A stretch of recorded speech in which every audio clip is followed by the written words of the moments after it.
third season of Harley Quinn wrapped up last week and is still as good as ever. From creators Justin Halpern, Dean Lorey, and Patrick Schumacher, it's an adult animated series that aired on DC Universe but moved to HBO Max after they realized DC Universe was never going to take off.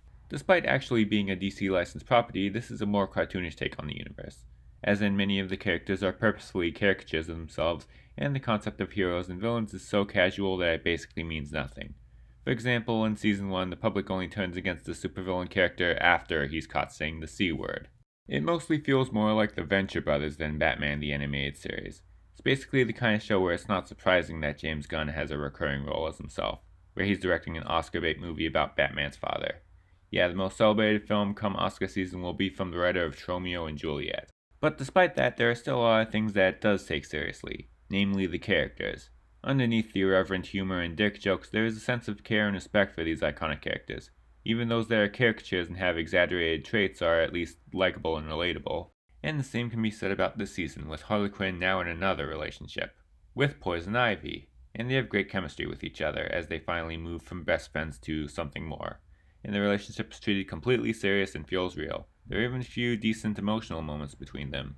It even goes a little deeper into its universe, such as an episode that probes into the psyche of Bruce Wayne and has some surprisingly interesting ideas in there. But most of all, it's just a fun adult animated show about one of DC's most celebrated anti-heroes. It's light, funny, and full of cartoon action.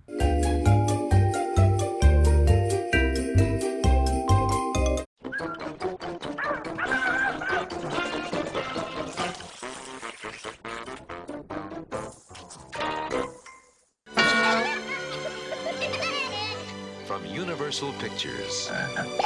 Some things you see with your eyes, others you see with your heart.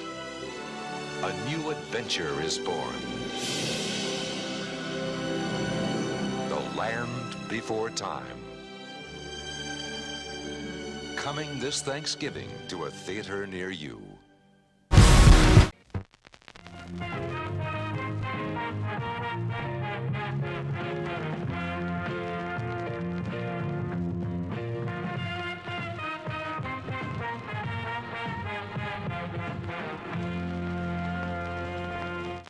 Genndy Tartakovsky's Primal also finished its second season that same day, so gotta talk about that now.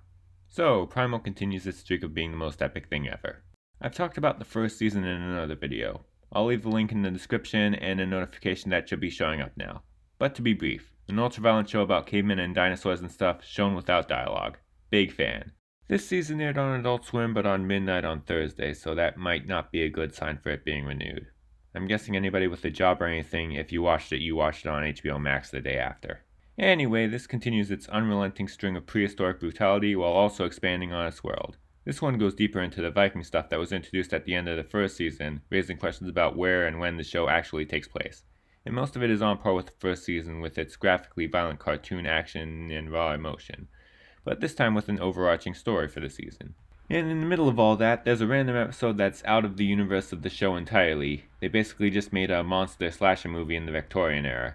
And it's pretty exciting, with a little bit of comic relief at the end. It's apparently there at least partly because Genndy Tartakovsky has expressed interest in making this into an anthology series.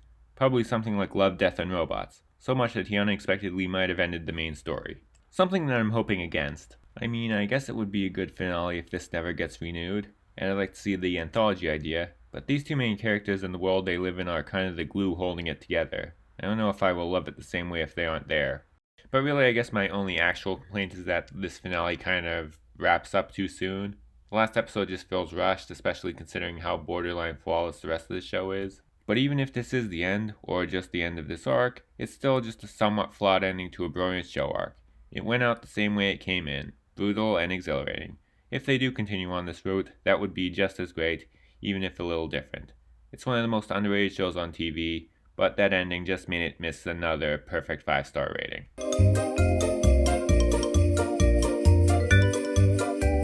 Something, join my Patreon. Link in the description.